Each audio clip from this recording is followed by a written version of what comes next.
इस वीडियो में हम आपको बताने वाले हैं बहुपद। बहुपद किसको कहते हैं और कैसे पहचान पाएंगे कि ये कौन सा बहुपद है, कौन सा बहुपद नहीं है।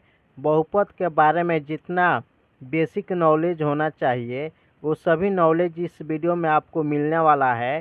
तो इस वीडियो को शुरू से लेकर अंत तक ज़रूर देखिए। इसके बाद बहुपद में किसी प्रकार का कोई परेशानी आपको नहीं होगा। यह बहुपद बहुत महत्वपूर्ण चैप्टर है जो 9th और 10th दोनों में पढ़ना है।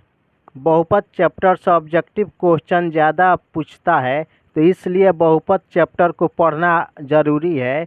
यह आपको 9th में और 10th में दोनों में ज़रूरत पड़ने वाला है बहुपद का।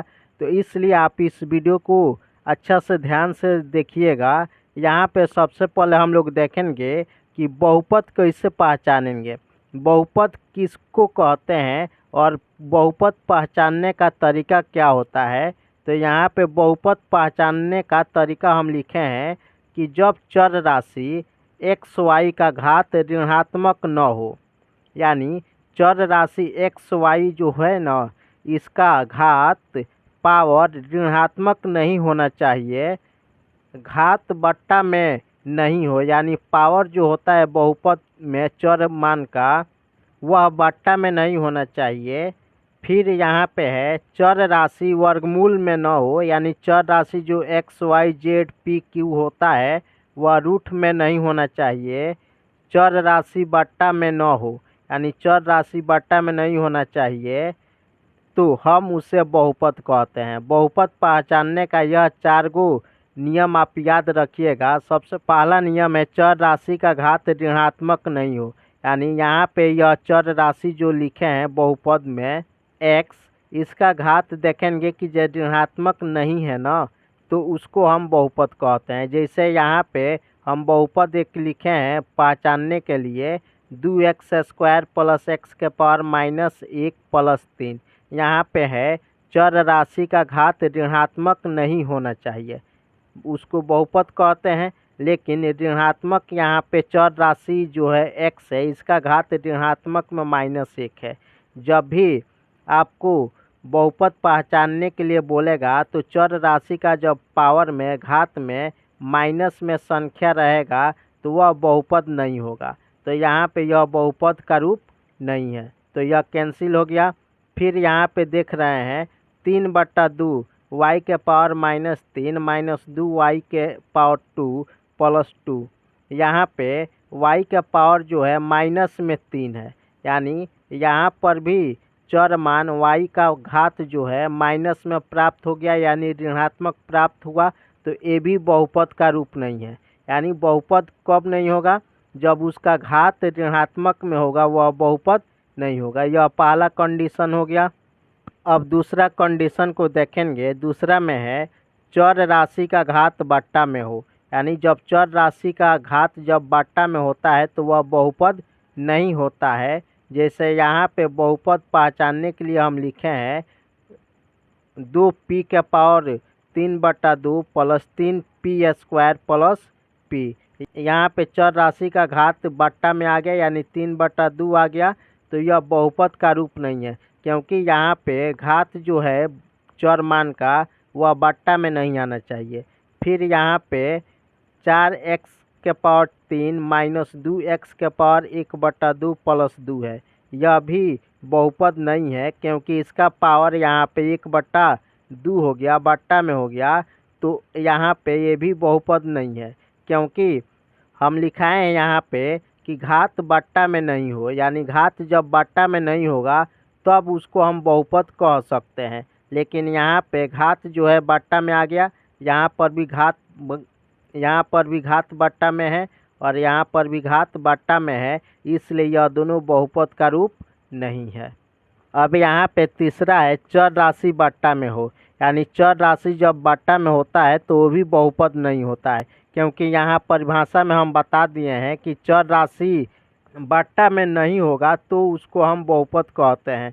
लेकिन यहाँ पे चर राशि जो है बट्टा में है, यहाँ पे 2x² + 1/x + 1 + 2 है। यहाँ चर राशि x है, तो यह क्या है बट्टा में आ गया यहाँ पे। तो यह बहुपद का रूप नहीं है। बहुपद का रूप वही होगा जब चर राशि x हो या y हो या z हो या p हो या q हो या r हो, बट्टा में नहीं आएगा, तब उसको हम बहुपद का रूप मान सकते हैं। फिर यहाँ पे 1/y³ प्लस 2y² प्लस 3 है। यहाँ पर भी चर राशि y जो है यह बट्टा में है, तो ये भी बहुपद का रूप नहीं है। चौथा कंडीशन है चर राशि वर्गमूल में हो, यानी चर राशि जो x y z p q जो भी लेना है, अगर वह रूट में आ जाएगा तो वह बहुपद नहीं होगा। जैसे यहाँ पे 3x² माइनस 2√x प्लस 3 है, यहाँ पे चर राशि x जो है रूट में आ गया तो यह बहुपद नहीं है।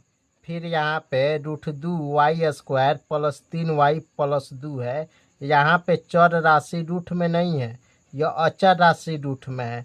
तो अचर राशि बट्टा में हो, रूट में हो या माइनस में हो, उससे मतलब नहीं रखना है, केवल हमको चर राशि के बारे में सोचना है। चर राशि यहाँ पे बट्टा में नहीं है, माइनस में नहीं है, रूट में नहीं है, इसलिए यह बहुपद का एक रूप है।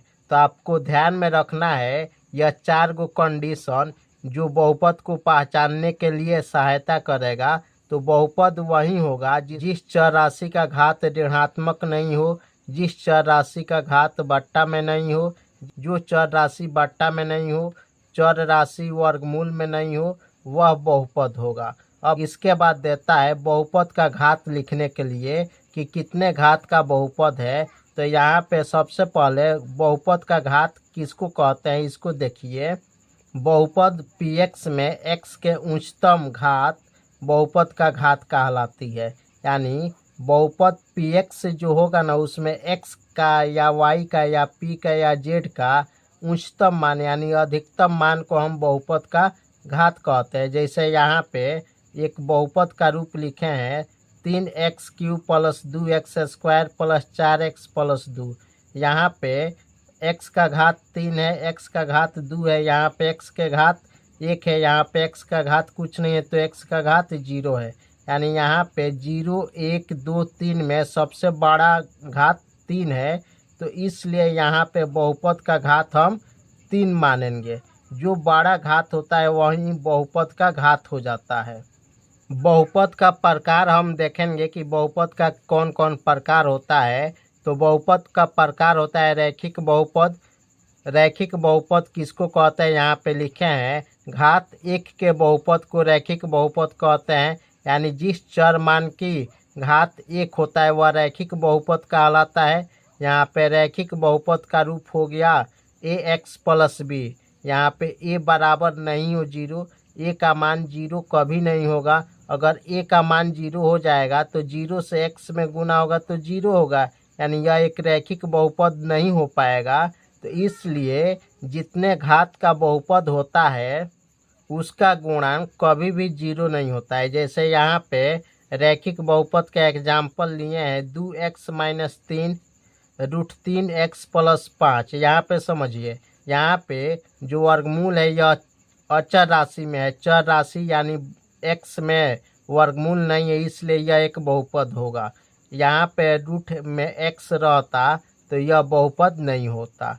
फिर यहाँ पे y प्लस √2 है, इसमें भी अचर राशि में रूट है लेकिन चर राशि में रूट नहीं है, तो इसलिए भी एक बहुपद है। यहाँ पे घात 1 है तो रैखिक बहुपद है। फिर यहाँ पे 2/3 u प्लस 1, यहाँ पर u का घात 1 है तो ये भी एक रैखिक बहुपद है। अब देखेंगे द्विघात बहुपद। घात 2 के बहुपद को द्विघात बहुपद कहते हैं। यहाँ पे द्विघात बहुपद का रूप हो गया ax² plus bx plus c। यहाँ पे x² का जो गुणांक है a, यह कभी भी 0 नहीं हो सकता। अगर यहाँ पे a का मान 0 हो जाता तो 0 से x² में गुना करेंगे तो 0 होगा, तो यहाँ पे केवल bx प्लस c प्राप्त होगा, जो बहुपद का एक रूप है लेकिन यह द्विघात बहुपद नहीं है, यह एक रैखिक बहुपद हो जाएगा। इसलिए हम अभी आपको बताए हैं रैखिक बहुपद में जितने घात का बहुपद होता है उसका गुणांक कभी भी जीरो नहीं हो सकता है। यहाँ पे द्विघात बहुपद है तो द्विघात बहुपद है तो घात 2 का तो एक्स स्क्वायर का गुणांक कभी भी जीरो नहीं होगा, यानी ये का मान जीरो नहीं हो सकता है। यहाँ पे एग्जाम्पल हो जाएगा इसका 2x² प्लस 3x माइनस 2/5। यह एक बहुपद का रूप है क्योंकि यहाँ पे चर मान जो है बट्टा में नहीं है, इसका पावर चर मान रूट में नहीं है, चर मान बट्टा में नहीं है, चर मान का घात जो है माइनस में नहीं है, इसलिए यह एक बहुपद का रूप है।